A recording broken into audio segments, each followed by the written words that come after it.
And let's now talk about how's the future of this thing. And I recently, Sorry, I was go a ahead. little late, but Sure. I just have a question. What's the point of superimposing those images? What are you trying to show? Oh, what I'm trying to show is how these images running, how the machine could actually think of these images and paint it in an actually other style. That's what I'm trying to tell.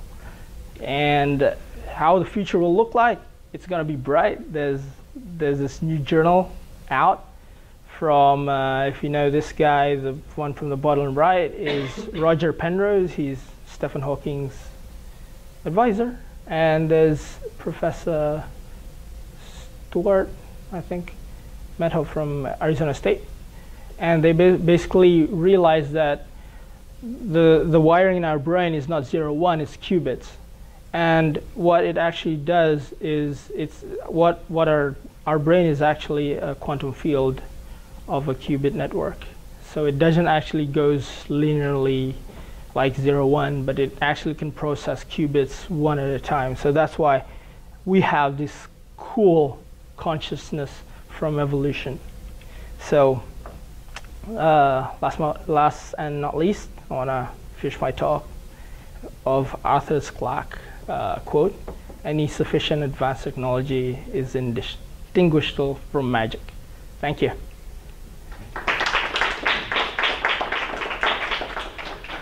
So, any questions? Yeah? What's a qubit? A qubit is 4 bits at the same time. Like it's, you don't process it as 0, 1, but 0, 1 complementary, 0 complementary 1. If that's not, like there's an imaginary part where it's 0 I and 1 I, so it actually does it at the same time. And that actually makes the computing power immensely faster. Yeah. Yeah, that's a qubit. So how our computer actually runs are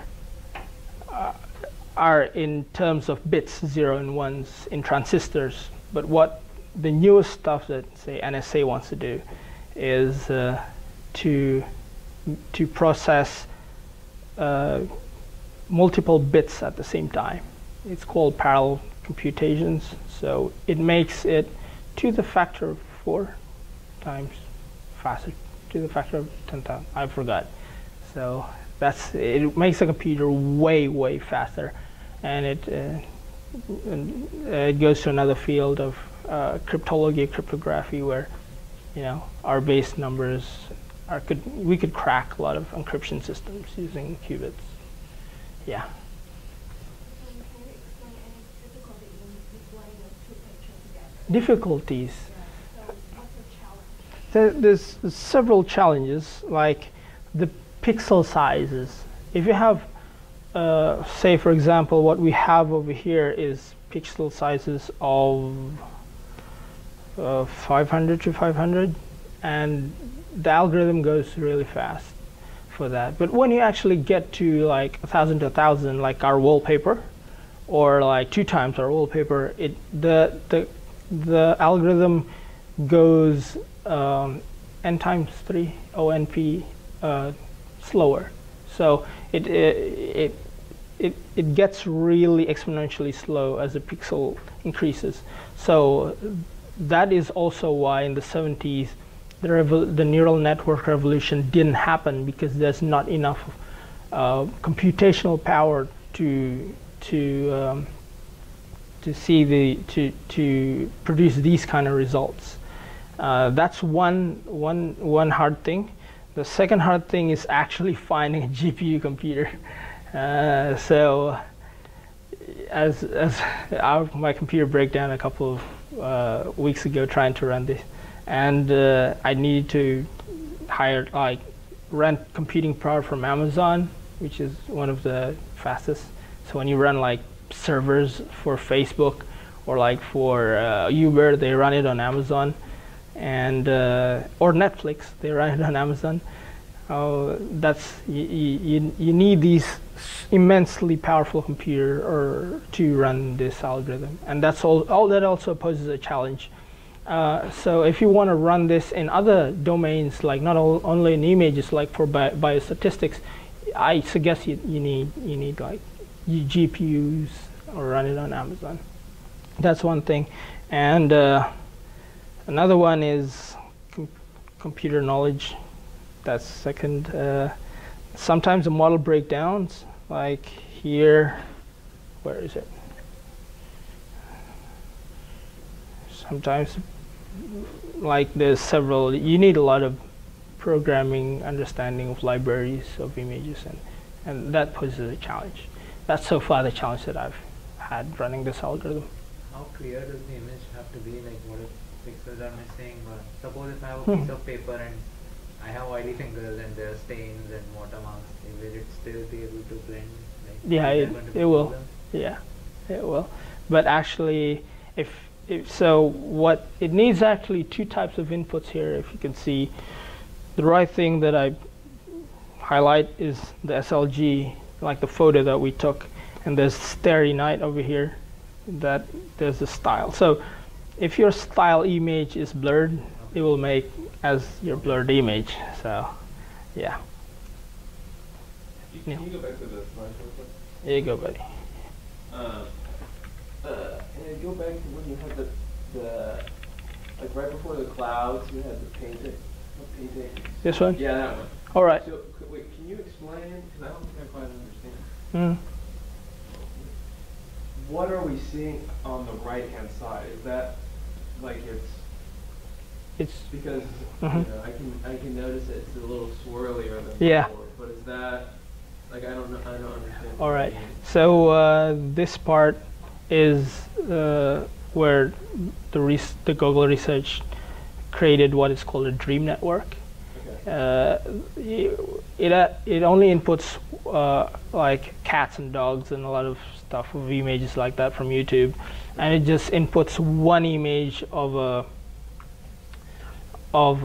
cool cool painting, and what it actually goes in the output is like this swirly, as you see in the left part, there's some swirls, and on the right hand upper part, you can see if there's a cat behind the woman, and it actually doesn't depict a cat anymore, and it the style of the painting goes a little bit more. It's like compartmentalized, and you can see a lot of swirls on the bottom part, and on the right part, it's not actually a cat anymore.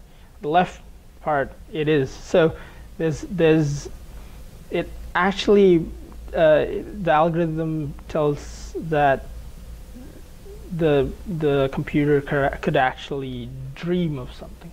Yeah, so you fed it. You showed it a bunch of other images. Yeah. You fed it the image on the left. Yes. Okay. He fed the So image.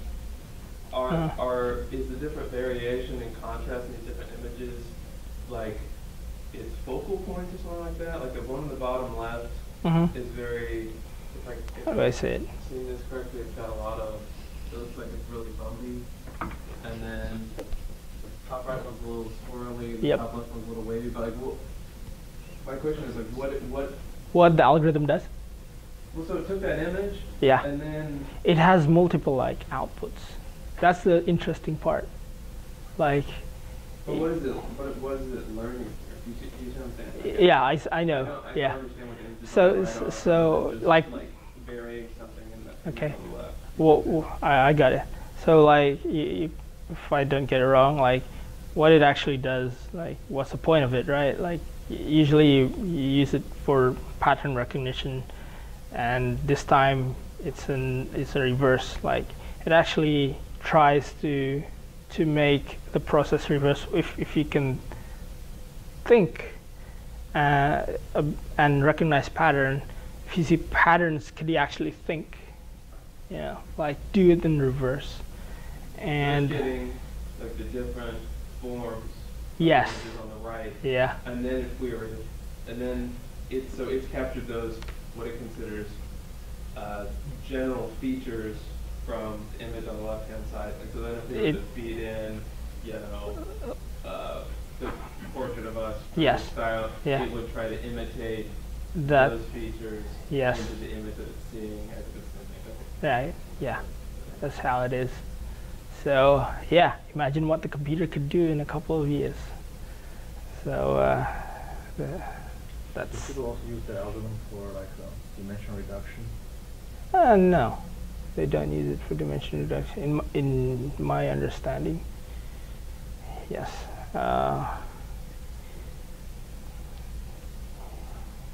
You mean pixel modification, or Yeah, like like a like the Photoshop bottom filter? right looks like a reduced version of the picture on the left.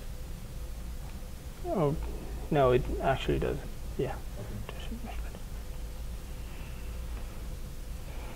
Any other questions that intrigue? Amazon computing expensive? It's $0.7 per hour, and actually, because I have a .edu, I get a $100 credit. So anyone, try to sign up for that, for the educational AWS. Yeah, and it actually goes. Yeah. So if you just run it for a couple of hours, it's all right. Yeah. Yeah. I wonder how you could do this stuff. And my future question is like, could if you just feed a blank paper to a computer, could it actually make a drawing from seeing like multiple YouTube? Yeah, it gets really awesome there. Yeah. When you mention multiple outputs, do you mean like you have multiple Contents. layers, and then so like does it actually go sequentially for these four pictures? Like one will be the input of the other. Yes, one would be the input of the other. One could you could actually use multiple layers, like here. You could actually not use. This is the repo. Like you can see, there's a lot of, like, this is the Golden Bridge, and this is the image. You could blender it, the Golden Bridge, and you could actually use a lot. As Brad Pitt right over there, and this is. The one on the right, Picasso? Yeah, I think it's Picasso, isn't it? Yeah, Picasso self-port, right? And he makes his face like this. Too bad. And there's the beautiful San Francisco Golden Gate, and there's this picture from Germany or from Netherlands. It's a beautiful picture, and it depicts this is the multiple style one, so you actually use multiple layers. So you don't only use Starry Night, you use Picasso, self-port, and use the other paintings to just blend everything in. Yep. Does the output layer always have less neurons than the input layers? Because from the examples, it seems that the picture gets more and more abstract. It has yet less layer, actually, from the runnings, what I've seen. Yeah. So each layer reduces the number of neurons. Yeah, for the output. Because there's only like one extracted feature at the end that it actually understands. Oh, it's a tree, it's a building. There's in the middle there's a lot, and there's multiple layers in between. So it probably does achieve dimension reduction. Okay. Because the alpha neuron, if each layer reduces the number of neurons, then it's just extracting the abstract features. Okay. Interesting. Probably got to look at that. I think that's what they did for the video game example you showed. Dimension reduction. They run a reinforcement learning algorithm, but then the input is raw pixels, but then they use the neural networks to extract the features. Yes. And then after you extract the features, you can do supervised learning and unsupervised Learning on it. So basically, you can use that to replace the handcraft features, like Neil mentioned the last time. Yep. Yep. That's interesting. All right. Thank you. Anyone interested about the code? You want me to post it up? Yeah, sure. Yep, that's it. Thank you.